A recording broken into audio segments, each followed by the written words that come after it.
right, SIO relatives, welcome to the IPKC's On Sacred Ground podcast. I'm your host and current IPKC National Chair, Dr. Tiffany Smith.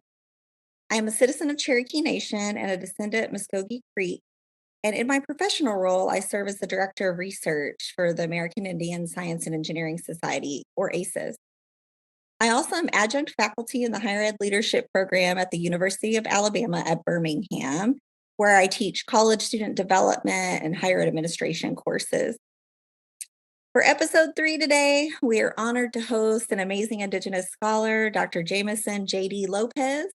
I have had the pleasure of knowing JD for a little over 5 years now, after meeting at an ASH conference when we were both in our PhD programs.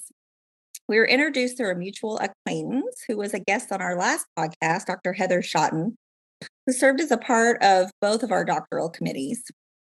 I am fortunate to this day to continue to follow Dr. Lopez's great work with Indigenous statistics and work with him on a couple of Spencer Grant projects.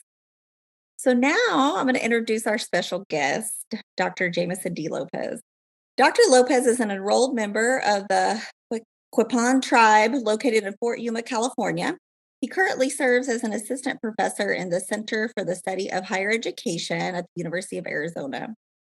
He studies Native American education using Indigenous statistics and has expertise in the limitations of collecting and applying quantitative results to Indigenous populations.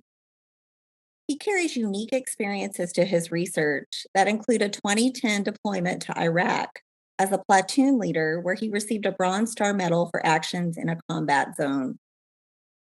From his early adolescence, he traveled to Native nations across the U.S. to encourage and recruit students to pursue higher education. During this time, he observed many students succeeding and failing to accomplish their post-secondary goals. Considering these experiences and experiences in student affairs, he recognized how contemporary mainstream post-secondary persistence theories diverged from his understandings of influences on Native American post-secondary persistence. As an Indigenous quantitative researcher, definitely not my area, but this JD is so good at quant and stat, with expertise in the limitations of collecting and applying quantitative results to Native American populations. He tends to examine research through tribal critical race theory, which contends governmental policies toward Native American focus on the problematic goal of assimilation. This challenge often results in relatively low numbers of Native American voices in comparison to the dominant culture voices in quantitative research, but can be overcome through increasing Native American participation in academic and policy discourse, and including Native American voices in quantitative research through Indigenous statistics. So please join me in welcoming Dr. Jameson Lopez. Woo! Thank you. So nice to have you on here with us today, Dr. Lopez. Happy to be here. So, Can you start by just giving us an introduction? I go by JD Lopez. I'm from the Quichon, or we say Quichon tribe in Fort Yuma, California. Was born and raised in Phoenix, Arizona, this magical place called Phoenix Indian Health Services. So I don't know if you are familiar. Yeah, PIMC, actually Phoenix Indian Medical Center. But anyway, that's the point. I grew up there with my two sisters in North Phoenix, and it's a really great experience, childhood. Now I'm currently living in Tucson, Arizona, working at the University of Arizona as an assistant professor. I enjoy my time here, and I'm happy that I got to know you over the last 5 years. Great to meet Oh, you as well, Brittany. So, thank you, JD. And that reminds me, I wanted to introduce my special co-host today, who also serves on our IPKC leadership team, Brittany Anderson. She serves as a career support senior program specialist for ACES. So I have the pleasure and joy of working with my sister in this work, both with IPKC and within ACES. So it's a joy to have her on here co-hosting with me, and welcoming JD to this space, and having a good conversation today about Indigenous statistics. I think there's just a lot of excitement around Indigenous statistics, and it seems like it seems new to many of us that this isn't our area of expertise. So I think that's what prompted us to really want to hear more about you, JD, and your amazing work that you do in this area. So I think with that, can you tell us a little bit about like what prompted your interest in work with Indigenous statistics? Yeah, I think like the very simple answer is just I saw a need. Like, so I was like, oh, it was just presented a need. And then also a little bit to give you the longer answer though. Um, I think from my childhood, I was lucky and my privilege growing up is both my parents actually worked for a small college called American Indian College. It was a nonprofit private Christian college for Native students. And so I grew up on a campus my entire life.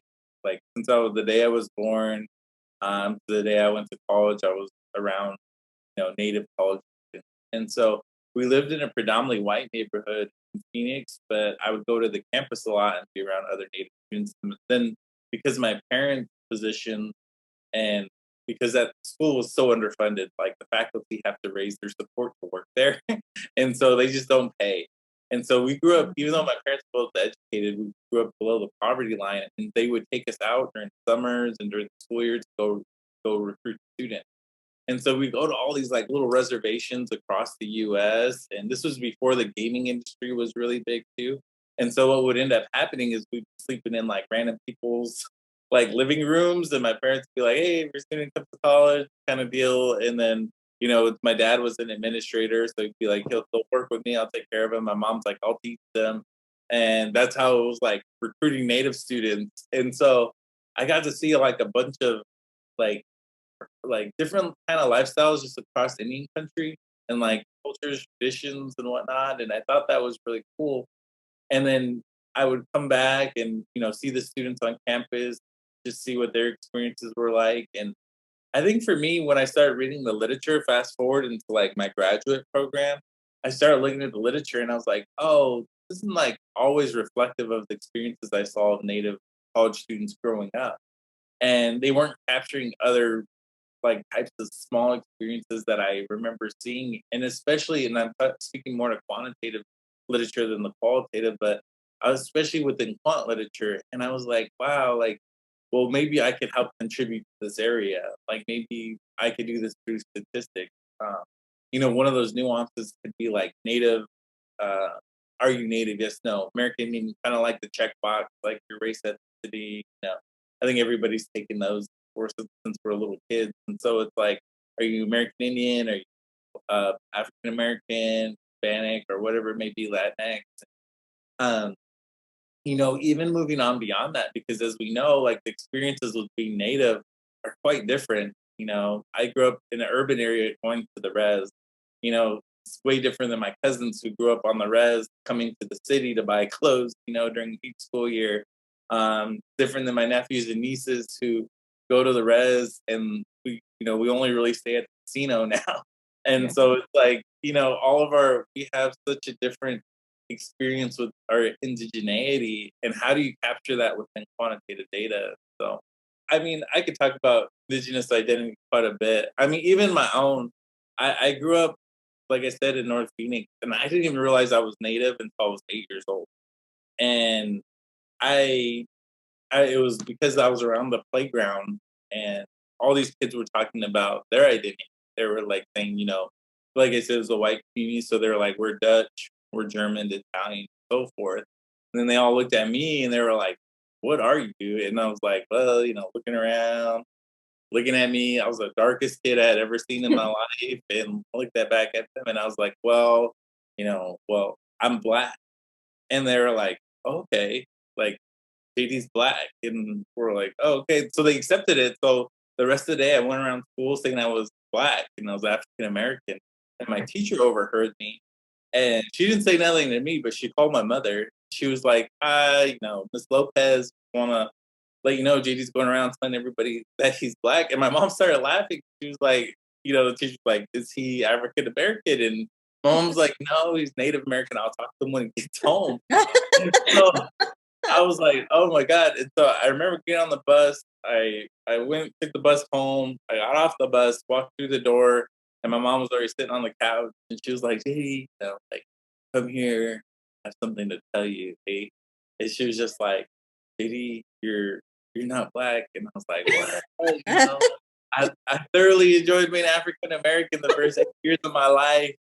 And she was like, JD, you're not black. I was like, okay, and then when the disappointment left me, I was like, well, what did my mom, Mhm. she goes, JD, you're Native American. My eyes lit up again. I was like, what? She was like, you're John. And I was like, oh, that sounds so cool. And right away, I had seen all those like problematic movies like growing up, like John Wayne and Mhm. whatnot. And I was Yeah. just like, oh, okay. And it was just right away, took off my shirt and got my mom's red lipstick, started painting my face and my chest, cutting up her hibiscus tree in the backyard, making bows and arrows, trying to hunt our alley cats. So, you know, I had this perception of what it was to be native too that wasn't accurate as well. But reflecting now, I see that experience and I'm like, wow, that was like truly an indigenous experience. Just growing up, like in this urban setting, like trying to interrogate my own identity. And like I said earlier, I alluded to it a little bit with my nephews and nieces of just like, when we go back to the res, kind of like we go to the casino and I'm like, this isn't the res like I grew up with when I visited my family. Usually we're out in, my grandma's house all piled up in a living room, like sleeping next to my cousins, and now we're like staying in a suite on the res, hanging out at the pool and getting like room service or go to the buffet or whatever. And so Mhm. it's like different. And then even for my own kids and um, I take their childhood, like like almost parents, you're like want the best for them. And I think about that often, even with um trying to just like expose them to the world. And I remember I took them on this trip. It was actually during the pandemic, and I hope I'm okay talking now. So Yeah. okay.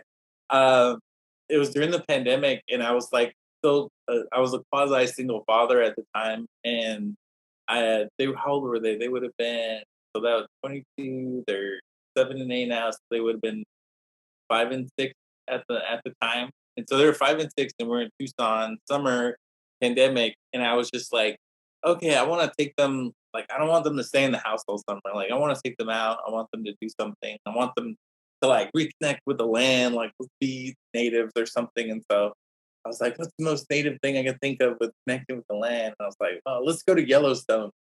And so I was like, let's go like check out that, because it's too hot to be like connecting with the land in Arizona right now, especially during summertime. That's only a winter thing we do. Yeah, it's only a winter in thing. Like Arizona. rain, a little bit of Right. winter.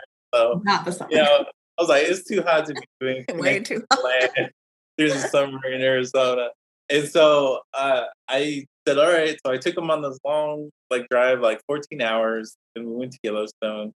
And I was like, yeah, we'll like go sleep on the ground, whatever. And so like I brought my REI tent, like our very traditional housing, you know, to the Yellowstone, West Yellowstone KOA with hot water and water for toilets, because I'm like, we're gonna connect with the land, but we don't want to connect too hard. So uh We don't so want to get attached. yeah, we don't want to get too attached. So we were very traditional in our REI tent at the KOA campsite. So we went there, we set up our tent, and I got them all loaded up. We had dinner, whatever, and then it was the evening time, and almost as soon as we laid down, it started raining, and there was like a little pinhole in the tent, and it Oh. started like dropping just on one side, and I was like, oh my god! So we're all like huge against one side of the tent. There's like a little puddle forming. And I was like, okay, we'll get through the night. And it was like a freak like storm because it was like 30 degrees in Yellowstone in the summer. Ooh. And we were just not expecting that. And so we didn't sleep very good that first night. And I was like, okay, let's go like check out some buffaloes or whatever Yellowstone. We're not gonna get bored like all these like rando tourists that go out there and try to like pet them or whatever. But Oh, no. anyways, we're like, Bad idea. we're gonna go check them out. And so we saw the buffalo, saw like the moose, and then we went fishing a little bit. And I was like, okay. But even from that point, like the kids were so little, Luna had like lost the shoe in the river, and then Gordy dropped his jacket, and then they were just like such a mess at that age. But it was so funny. Like I have a few pictures of them that they just cracked me up because also Luna was missing teeth at the time, and so she had like one tooth and like a little like I don't know what you call that, little beanie or something like that hanging out, missing shoes and mismatched clothes, and Gordy like had a big jacket on, and they're all like smiley fishing and stuff. Anyways, and so we did that, and then we went back to the campsite. We're supposed to do this for 4 nights. It's still cold. We're still like wondering what are we gonna do like this night. It's still raining.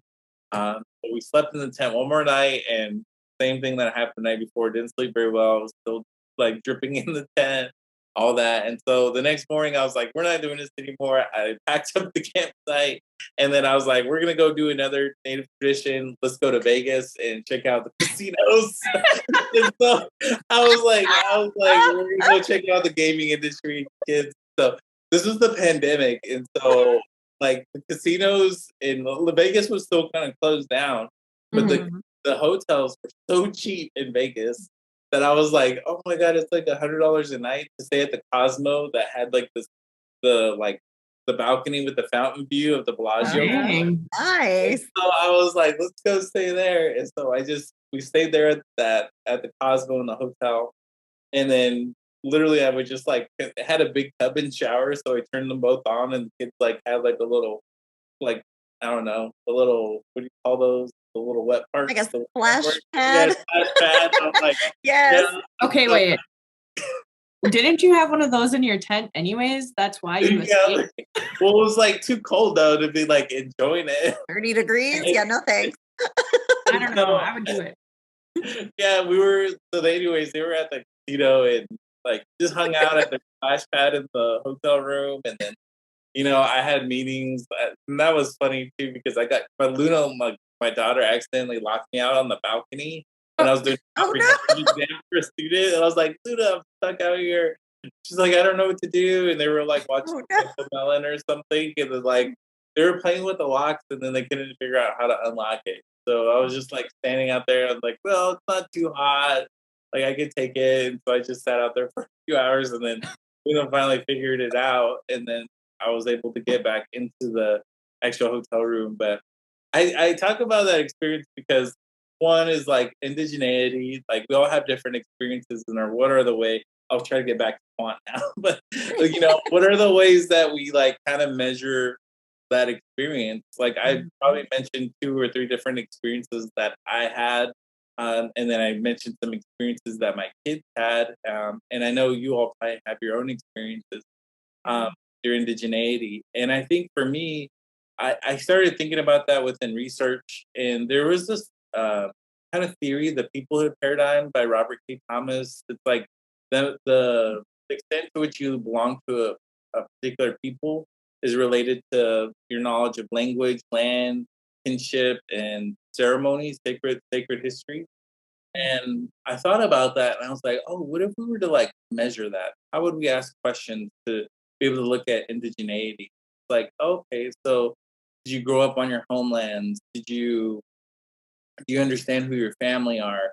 Do you understand those relationships? Do you participate in ceremony? Do you um, understand, some aspects of your language and whatnot? And so I started thinking of questions like that and putting it into a Likert scale, and that's how I began to develop some of these questions around measuring Indigenous identity. And I don't know, I'm careful of saying identity because it's like I just want to know what your experiences are. I don't want to say you're, less native or more native or anything like that, but like how can we capture that various experiences? And it's kind of I know the approach can be flawed, but at the same time, I always tell people like, well, it's better than what exists.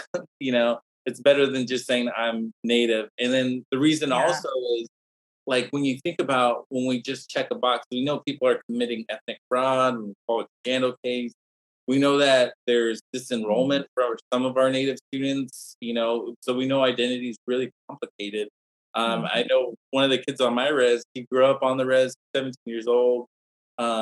grew up on the res, sings their songs, understands the land, knows his family, all these things that would say he belongs to our people, but because he's not 1/4 blood quantum, he's not native, or like, our tribe doesn't consider him a part of our.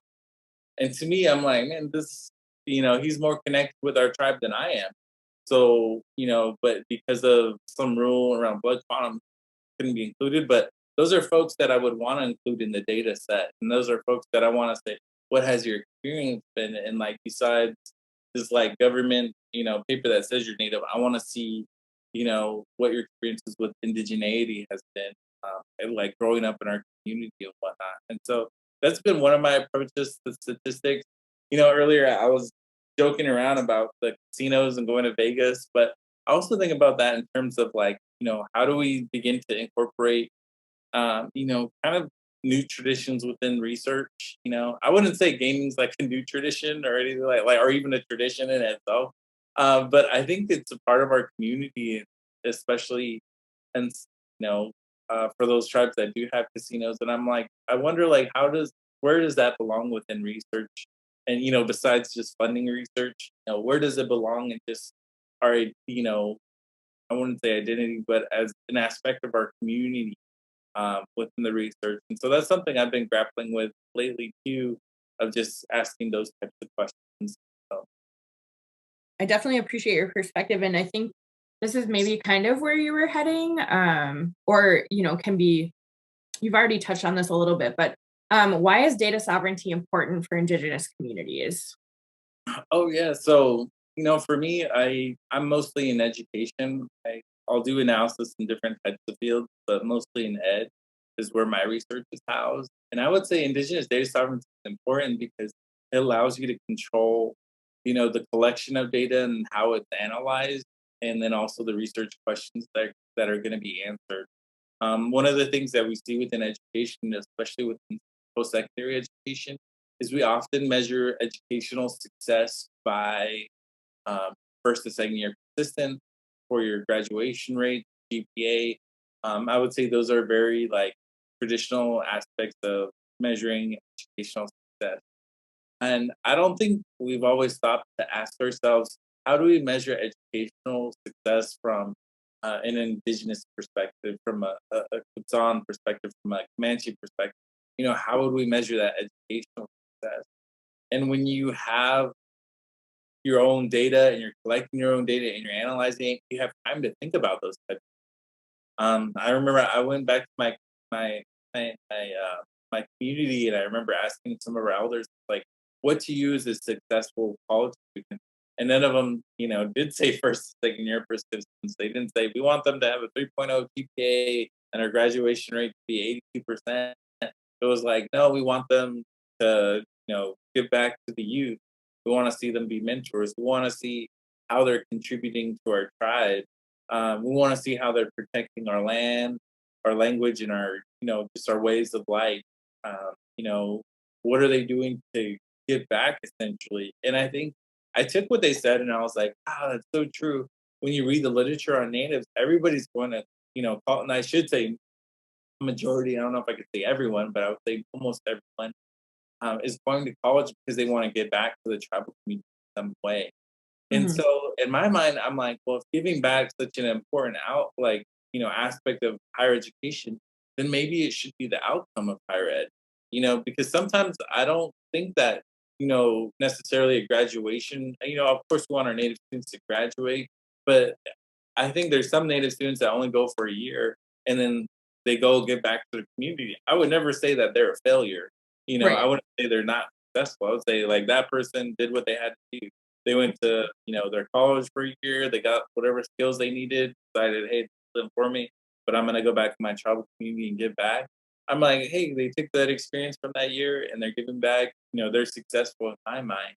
And I think about that of saying like, well, if we really measure the outcome based on the values of our community, it would just be so much better. And I think Indigenous data sovereignty lets us do that. It really does let us think from those. And it was Django Paris that wrote that, Paris and Aline.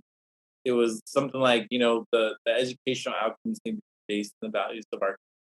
So, I really want that to be at the forefront of of my research and how I'm looking at things. And so also going back to that other idea of statistics is how do we measure giving back, and how do we ask students those questions, and how can we flip a model essentially and say like, okay, a lot of times what we're looking at in statistical models is like, how does you know family support, giving back, institutional support influence persistence rate? But instead I want to flip it and be like, how are persistence rates influencing giving back? How are GPAs influencing Native students giving back? And so it's Yeah. just taking it. It's the Mhm. same model, but we're flipping how we're looking at it. And I think it has just a more powerful connection to Native communities when we're able to do that. And that's why, again, indigenous data sovereignty is so important, because then you have the capacity and ability to do those things. Whereas if we have outside, institutions doing it for communities, they're not always going to look at it in a way that's meaningful. Uh, so yeah, kind of my thoughts. Yeah, meaningful or relevant to us, right? Um, yeah, they're looking at it from a very different perspective. So I appreciate your, framing or reframing of what that would look like or can look like for Indigenous communities. So with that in mind, I know because you and I work on some projects together, JD, with the Spencer grant, but curious if you wanted to share with folks that are listening, what are some projects you're currently working on that are relevant to this conversation today, and Sure. really help highlight, data sovereignty from our perspective. Yeah. One of the projects, I know we're part of what is it, the National Native Scholarship Provider Organization. Yes. Yep. And NNSP. NSP. Yeah, Mm-hmm. so it's really a great collaboration between ACES, College Fund, uh, Cobell Scholars, and then Native Forward. And so Yeah. it's a really cool collaboration between those four groups of just looking at data generally. And it started off with this college affordability study that we had conducted, and it was really cool because they afforded me the opportunity to be on that study with them. And as I was on the study, we got to collect one of the most comprehensive data um, uh, amount of data on college affordability for Native students that exists in the world. So the sample size is a bit over 2,000 participants, which is like one of the largest, you know, sample sizes that we can see in any data set that it was previously existing within the United States. Um, Data that they got, federal data, I would say. And so there was about 2,000 participants, and it asked questions around college affordability and experiences of Native students with accessing money and looking at debt for previous college students. And it just has a range of questions within that survey. And, I was fortunate enough to be able to collect that data for alongside of the NNSP, as well as analyzing the data, looking at it, and reporting out on some of the findings. So for me, that was one of the coolest projects I've ever been a part of, and just the I think seeing the development of what the NSP has been doing, and then also seeing how they've been able to develop their relationship as organizations through a data sharing agreement, and just being like, wow, I didn't have much to do with that at all, but I think it was cool for me to just witness like how the organizations were coming together and all to advocate for Native students, and then also at the same time advocating for Native students, but through collecting better data and having more data sovereignty among the groups. And so that's one of the projects I've been working on that's been really interesting for me. Another one is related to that giving back. Um, I talked about educational outcomes, and I said, there's giving back also that's related to an educational outcome. And one of the things that I started to question too is like, if we were to give giving back an indigenous, from an indigenous point of view, from a specific tribe for my own, what would we call that? What's that called in our language? When I talked to some of our community members, they said, well, that's kind of like Paname, which for us, it's like, you know, our ability to protect the community, our ability to give back, our ability to protect water, land, and, our rights for our children and whatever it may be. And so when I asked them that, I was like, oh, so giving back kind of like May. And so I started going back to our community, and it's also related to our warrior tradition. And so I went back to our community and I asked them questions about like, okay, what is the warrior tradition? I talked to some veterans and I did some interviews, and all for the purposes of developing instrument items to be able to measure May through quantitative research. And so when I during the process of all of that, we created like a small documentary that you could check out. It's Awanamii, and so that's how you say May. So if you do a Google search of it, you'll be able to find the video. But it's May Protectors of the Puchan, and it's just a short 10-minute video. But for me, something that my community often asks me too is when I go back to get IRB approval. They're always like, "Well, who the hell cares? You know, you could do the project, but what does it actually mean? Or no one's gonna read what you have to write, or And it's just like, yeah, you're right. The peer review journal articles, I don't think anybody's gonna read. I think even a policy brief, no one's gonna read. If there was a one pager, maybe they'll read it. But that's what gave me the idea to do the film is I'm like, well, people will watch the film though, and every Veterans Day we can send it out or something like that. And so when I started doing those interviews, I had the original purpose of doing it to be able to build out educational outcomes based in it from a indigenous perspective for our community. But in the process, I was like, well, let's film these interviews and then we'll send them out. And so I appreciate knowledge mobilization. I always want to see how we could mobilize knowledge for indigenous communities, especially when it's the quantitative work. Is sometimes it's not always that accessible. It's like, okay, so what are you doing? For me, I really wanted to make some of the research more accessible, and so that documentary really helped. And so that's one of the other projects that I've kind of been ongoing, still going on. So.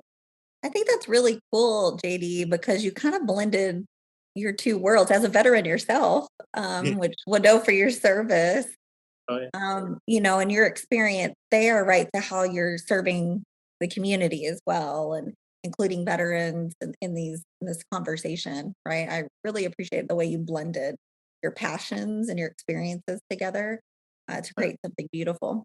Absolutely. And I just want to, touch on the point about mobilizing data for our communities, right? And making that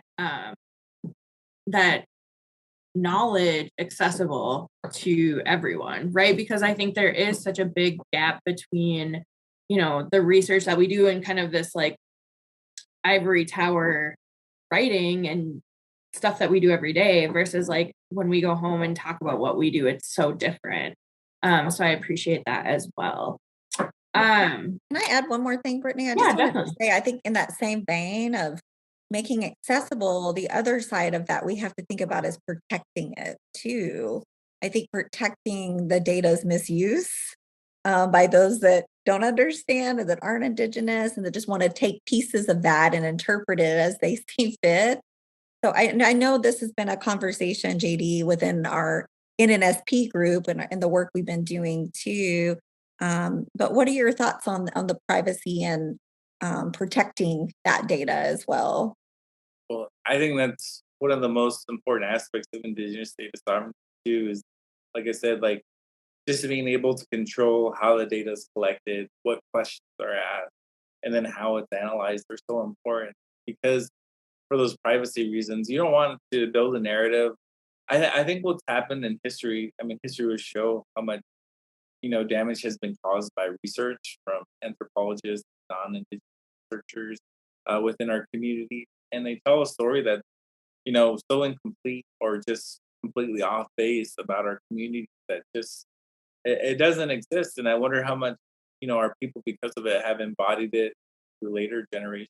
For example, I remember reading an anthropologist write about our tribe like the vicious Pachon people or whatever it may be.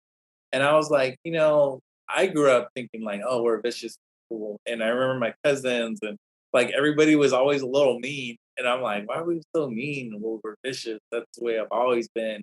It's in our blood or DNA. And I'm like, okay. And then as I got, I will say like in my PhD program, I finally started thinking about, well, who wrote this, and why did they write it, and and maybe it was they were trying to, debunk us within the media or something like that of just saying like, hey, you should hate Pochan people because they are vicious, and I think about all those negative stereotypes that have been put on not just my people but Native people as a whole, and I'm like, wow, like that one person wrote it, and maybe it wasn't even true, and now even our own people will believe like, hey, we're vicious people, and they'll want to embody that aspect, and it's almost like we've been told that's how we are, and so that's the way we should be. And I'm like, wow, but maybe that's not the thing that we should be focused. Maybe it should be like, no, we're not vicious, we're just protectors of our ways. And I'm like, that's a different, viewpoint on that. And I think when you think about the privacy and protection of data, that's you get to control the narrative that way. You're no longer telling people, hey, you said we're vicious, therefore we're vicious. We're saying, hey, we're not vicious. We're actually protectors of our way. You impede on our land, and we're going to protect these ways, our life ways. And I think about that often of just how we might be able to reframe things. And I think from the larger narrative, it's the same way. A lot of times we look at Native education, and organizations and the government will put us in a deficit perspective. They'll say like, Native students, fourth and eighth grade reading and math are way down here, white students are here, and so forth. And so it's like you make those comparisons almost at a deficit perspective, and you're like, why are we always at a deficit?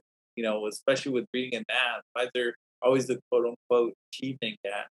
And I'm like, well, like maybe I'm not saying reading and math aren't important, don't get me wrong, but I'm like, maybe there's other values that we should be measuring, because I guarantee you, if we were to measure white students against their ability to get back to their communities, natives would be at a higher level than they would. And then who's in the deficit perspective? And so it's like if you measure the educational outcome based on the values of the community, it's just not gonna. You need to actually measure it. And this goes back to the 1928 in the Merriam Report. In the Merriam Report, they talked about that. We can't measure Native students against the same standardized testing that we're measuring non-Native. And it was like way back then. And I'm like, wow. And 90 years later, we're still using the same metric. And it's like, I just don't understand and agree with all the ways that we've been collecting. But when you have indigenous data sovereignty, those narratives you have control over those types can begin to, you know, question different types of practices that have been done previously, especially when collecting data. And I think that's as important as us as researchers to interrogate that. I shared that story about, you know, the some anthropologists calling my tribe vicious, and then my own people embodying that and saying we're vicious. Well, as researchers, we can't do that. We can't, as well as like as indigenous researchers, we can't be like, well, Tinto 1975 said this, and so Lopez, 2022, like agrees with Tinto 1975 and did it the same way, and because then I'm just replicating that same narrative, like same the anthropologist saying we're vicious, me saying I'm vicious, and then somebody saying like Native students need to assimilate, and then me saying Native students. It doesn't make sense, and so you have to really ensure that you're trying to change the ways and interrogate how researchers have previously conducted, even well-known folks that in your field that have conducted research. You really have to interrogate the method. I love that framework of the protection too, especially, um, after Standing Rock and the water protectors. I think we are now at a point socially that we can really understand what that framework looks like. Because I think before Standing Rock, that protector piece wasn't necessarily always so clear. But I'm hopeful that we're able to stand around that. So I love that. Um, what How does Indigenous data sovereignty impact greater data collections, such as things like the US Census or those kind of things? Yeah, so I don't think it's ever going to be present within any federal data collection method. I sit on the national, and I say that respectfully too. I sit on the National Ed Study, which follows the kind of study, which is the National Assessment of Educational Progress of fourth and eighth grade students. And I've sat in those meetings and I've seen how hard it is to change questions within that data set. And I'm like, wow, this is never going to be like really from a completely indigenous perspective. But then, two, I think there's some really great questions that are asked in those data sets that should be analyzed. But also, there's such it's really hard for even me. Like, I'm like, oh, look at the data, but there's so many like barriers to accessing the data, which is good because it does protect privacy of the participants. But I'm also like, it's to a point where I'm like, okay, I don't have time to like be filling out all this paperwork to access the data set. And I sit on like the technical review panel for that. And so I feel like there's like actually really good questions in there. But at the same time, there's little things that they just won't change. Like, for example, um, for fourth and eighth graders, you have to write what your tribal affiliation is, which I think is a great question. Everybody at the most basic level should be doing that, and maybe what your your secondary or what else you may identify your other tribal having that opportunity. But if what it is right now is like fill in the blank. And so what some of the native students are doing is they don't know how to spell their tribal name. And especially like for Navajos, they had like four different entries. It was like Navajo at the end with the HO, and they were spelling Dene with the E at the end, and then some were spelling it Dene with the EH at the end. And so when the actual researchers from NIES when they were looking at the data, they thought it was four different tribes. And I'm like, no, it's all one tribe. And so, having things like that change, like where it's a drop down menu instead of a fill in the blank. So then that way there's more understanding about like, oh, okay, this is a way to like overcome some of the tribal affiliates. It's like really hard to like push those types of like changes within data. And so, when it comes to US Census and data sovereignty, I don't know if that'll quite exist. Kind of what my hope is that eventually like the capacity of organizations such as the NNSP will grow, and as their capacity grows they may be able to take over some of those studies. And then I think that's where the real change would come, is if you have organizations that indigenous organizations that are able to house that type of data and conduct that type of study. I think that would be really powerful, and just being like, oh, okay, we're handing over the reins of whatever billions of dollars we had to conduct the study. We're going to give those resources to NNSP, and hey, y'all every 4 years can conduct the study and continue it on however you feel it best fits the vision. And I think that's where the real power will begin to come in with data sovereignty. That is the dream, right? I hope we see that in our lifetime, JD. Like I Yeah, really do. And I know that some of the work that we're doing in that capacity, the goal is to become, right, like an independent center, if you will, whatever we're going to call it, that can house this data and can hopefully be doing those types of projects. And I just appreciate you sharing your passion for this work because it exudes through the way you tell your stories and the way you talk about this too. And I've already learned so much already just in this conversation. And you spoke to me in a way I can understand it too through storytelling and making it very relatable. I have to say, speaking of, I'm a little fangirling, for lack of a better word, over the fact that you got to work with the Dr. Brian yeah, Brayboy. For people that don't know, he's tribal critical theory creator and scholar, does some amazing work. And he was a co-chair of your dissertation committee, I know. And yeah. I'm just curious when kind of, reflecting back now on your doctoral experience, how did that shape your dissertation work and your current career trajectory now?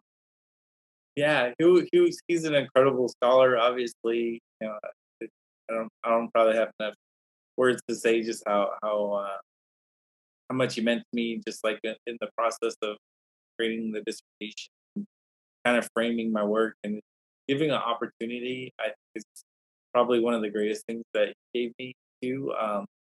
And I think for that reason, it really did help develop some of my work. I think it's akin. I see here. I think he gave me a really good perspective on just how to look at different things throughout our meeting in ways that I wasn't looking at, maybe education for that matter. Um, I don't want. He's more like an uncle than father figure probably. But I remember it reminded me of my dad though in a way because Oh, my dad he uh he used to tell me the story when I was a little kid because I came home with a bad grade one time, like a 58 or something, and I failed the test. And you know, back then, our parents, and I don't know how they do it now, but like thanked us a lot, the bell or whatever you're split, that kind of stuff. And so, I grew up that way, and I didn't want to tell my dad about the bad grade because I was like, oh, I'm gonna get spanked like crazy or something like that. I remember coming home to my dad because he needed to sign it. And when I came home to him, I was already crying, like, ooh, ooh, like being those like dry heaves, like little native boys do, dad, like trying to catch my breath. And I was like, Dad, and he's like, Jay, what? And I was like, oh, that's like, well, tell me, and I was like, Dad, I got a bad grade on this. And he's like, oh, okay, yeah. And so he's like, show me. And I showed him, and it was like 58, like I said, or something like that. And I was like, all right. My dad goes, JD, sit down, calm down. I want to tell you a story. And all right. And he was like, one time I got a bad grade on mine. He goes, it was worse than yours. He goes, I got a zero. And he goes, I had to go tell your grandma. And I was like, man, Dad, you got a zero. You've been real dumb. He kidding. But no, he was like, I got a zero. And I was like, I had to tell your grandma. And he goes, your grandma, she's mean. Like, yeah, my grandma was, you know, she once tried to get in a. She got kicked out of a wrestling match because she was trying to fight the wrestler, and so like, she was cussing him out too much, and so security went and took her out of the arena. So, anyways, that's like my grandma. She's just very feisty, and uh, love it. he was like, your grandma, she just, you know, she's mean. And I was like, yeah, yeah. He goes, but I had to tell her. So he came home and showed my grandma my paper or his paper, and it was a zero. And my grandma said, Jimmy, which is my dad's name, Jim. She goes, Jimmy, how'd you get a zero on your paper? And he goes, well, you know, Mrs. Wong, she ran out of stars, so she had to give me the moon. And she was like, oh, okay, Oh my whatever. god. And my dad was like telling me the story, and he goes, sometimes it's just like a matter of perspective on life. And I think for me, Brian sometimes made me think that way a little bit. He like continued those teachings that I had. And just like, you got to think about your perspective on life and how we're doing things. I think when you look at tribal critical race theory, he put that indigenous perspective on it based on his own experiences, based on his reading, based on his scholarship, based on what he knows about indigenous communities. And I think he really brought that into a lot of the work. And so I think it encouraged me, if anything, to bring in a lot of my experiences into the work that I have of, saying like, okay, I grew up this way. I grew up to help explain my scholarship, to help provide context. And I think working with Brian, that was really a benefit, just getting that type of perspective. So you've inspired so many of us. Well, there's just two of us now, but there will be many more of us in the future. So how do folks get involved in data, Indigenous data sovereignty work, and how do we, outside of that quant field, those of us who are qualitative, how do we support the work that you're doing? Yeah, so those are really great questions, and I'm lucky right now. I'm working with a really phenomenal colleague in creative, Dr. Amanda Cheney, and we're both Paul and Font, and she has a really great qualitative wheelhouse that I have no clue about.